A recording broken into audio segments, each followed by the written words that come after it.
안녕하세요. 최근 애플 TV 플러스의 파친코로 다시 한번 전 세계를 깜짝 놀라게 한 배우가 있죠. 네, 바로 이민호입니다. 오늘 이 시간에는요, 한류를 대표하는 아이콘 이민호가 어떻게 지금의 자리에 오르게 됐는지 그의 커리어를 처음부터 끝까지 아주 흥미진진하게 파헤쳐 보려고 합니다. 자, 그럼 그의 여정을 가장 최신 성공작부터 거슬러 올라가 볼까요? 바로 이 작품이죠. 현대 최고의 드라마라는 어마어마한 극찬을 받은 파친코 말이에요. 이 작품에서 보여준 그의 연기는요, 우리가 알던 기존의 한류 스타 이미지를 완전히 뛰어넘어서 이 배우에게 이런 깊이가 있구나 하는 걸 전 세계 시청자들에게 확실하게 보여준 그런 계기가 됐습니다. 네, 바로 그래서 우리가 오늘 던져볼 핵심 질문이 바로 이겁니다. 대체 서울의 한 젊은 배우가 어떻게 한류를 대표하는 전 세계에서 가장 영향력 있는 인물 중 한 명이 될 수 있었을까요? 그 놀라운 여정, 지금부터 저와 함께 쭉 따라가 보시죠. 자, 오늘 우리가 함께 살펴볼 이야기의 순서는 이렇습니다. 먼저 파친코로 새롭게 태어난 스타의 모습부터 시작해서요, 그가 겪었던 초기의 고난들, 그리고 그를 신드롬으로 만든 바로 그 작품 꽃보다 남자 이야기를 안 할 수 없겠죠. 이어서 한류의 제왕으로 우뚝 서기까지, 그리고 진정한 글로벌 아이콘이 된 과정, 마지막으로 스크린 밖에서 보여주는 그의 선한 영향력, 프로미스까지 하나하나 다 짚어보겠습니다. 네, 그럼 첫 번째 이야기부터 시작해볼까요?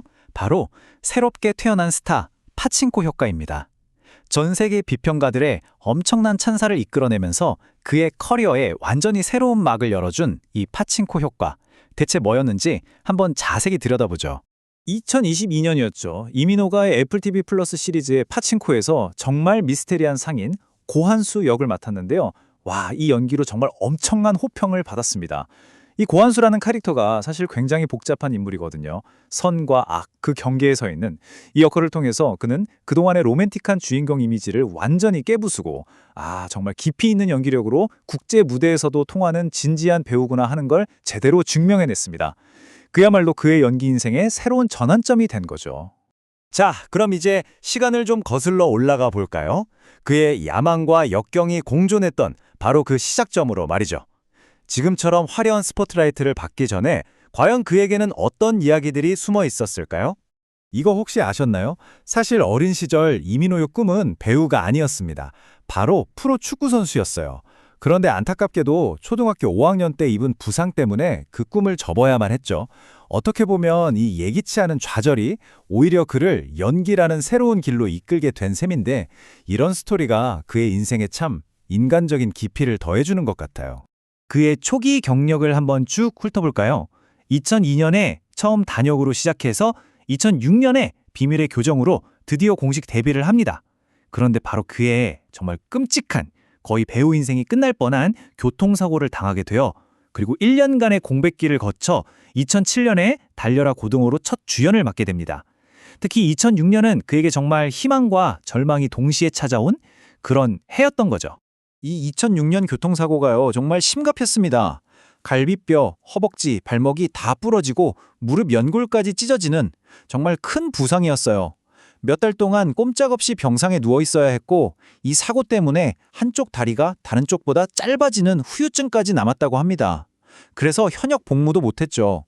하지만 여기서 진짜 중요한 건 이 모든 역경을 딛고 다시 일어서서 연기를 계속하겠다고 결심한 그의 엄청난 의지입니다. 정말 대단하죠? 그리고 마침내 1년이 넘는 힘든 재활 끝에 돌아온 그에게 정말 모든 것을 바꿔놓을 운명 같은 기회가 찾아옵니다. 네, 바로 꽃보다 남자 신드롬의 시작이었죠. 2009년 그가 맡은 구준표 역할은 말 그대로 대한민국을 뒤흔들었습니다. 정말 문화적인 신드롬이었죠. 그 독특한 헤어스타일, 나 구준표야 하는 특유의 말투까지 모든 게 화제였잖아요. 꽃보다 남자, 이 작품 하나로 그는 단숨에 대한민국 최고의 스타덤에 오르게 됩니다. 그리고 이 열풍 당연히 한국에만 머물지 않았습니다. 아시아 전역으로 정말 무섭게 퍼져나가면서 새로운 한류의 불을 지폈죠. 이민호라는 이름 석자를 전 세계에 알리는 아주 강력한 신호탄이 된 겁니다. 자, 그런데 꽃보다 남자의 성공은요, 정말 시작에 불과했습니다. 이제 그가 어떻게 그저 반짝 스타가 아니라 진짜 믿고 보는 주연 배우, 이른바 한류의 제왕으로 자기 자리를 단단하게 굳혔는지 한번 살펴볼까요? 그는 성공에 안주하지 않았어요. 2011년에는 액션 드라마 시티헌터로 연기 변신에 성공했고요. 이 작품은 중국, 일본은 물론이고 심지어 프랑스에서도 인기를 끌었습니다. 그리고 2013년 상속자들, 이건 뭐 거의 국제적인 센세이션이었죠. 중국 스트리밍 사이트에서 조회수가 무려 10억 뷰를 넘었다고 하니까요. 정말 그의 흥행 파워가 어느 정도인지 제대로 보여준 작품입니다.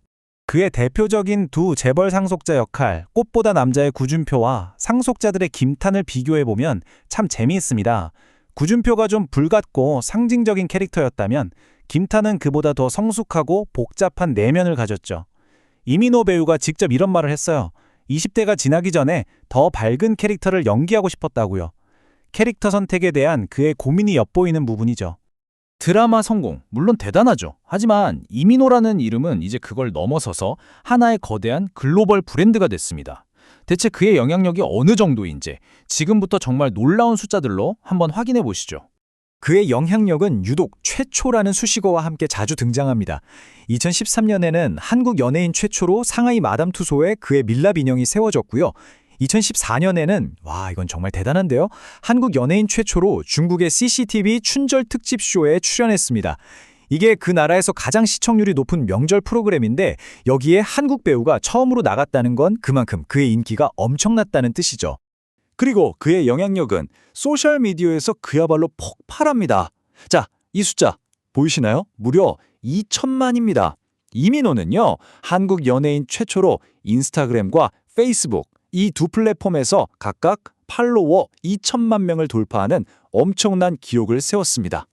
이걸 다 합치면 어떻게 되냐고요? 그의 모든 소셜미디어 팔로워를 합치면 무려 6,500만 명이 넘습니다. 웬만한 나라의 인구보다 많죠?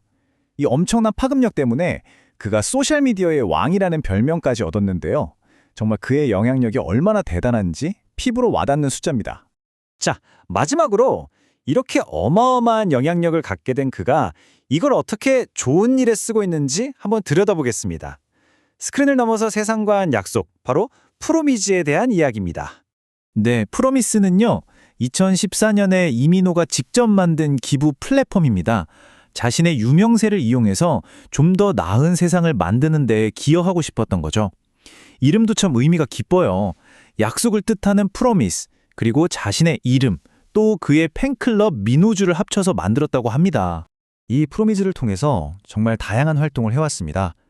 물이 부족한 말라위에 우물을 만들어주기도 하고요. 아이들의 안전을 위한 투명 우산 프로젝트, 또 아동 학대 예방 캠페인도 벌였습니다. 네팔 지진 때는 유니세프에 기부도 했고요. 정말 자신의 영향력을 어떻게 사회에 되돌려줘야 하는지 그 진심을 보여주는 아주 멋진 사례라고 할 수 있겠죠. 축구를 꿈꾸던 소년이 끔찍한 사고를 이겨낸 배우로 성장하고 거기서 멈추지 않고 아시아를 넘어선 글로벌 슈퍼스타가 되어서 이제는 자신의 유명세를 선한 일에 쓰는 인물이 되기까지 그의 여정, 정말 그 자체가 한편의 드라마 같지 않나요? 파친코로 또 다른 가능성을 보여준 지금, 과연 이민호의 다음 챕터는 어떤 이야기로 채워질까요? 우리가 그의 다음 행보를 계속해서 기대하고 주목하게 되는 이유입니다.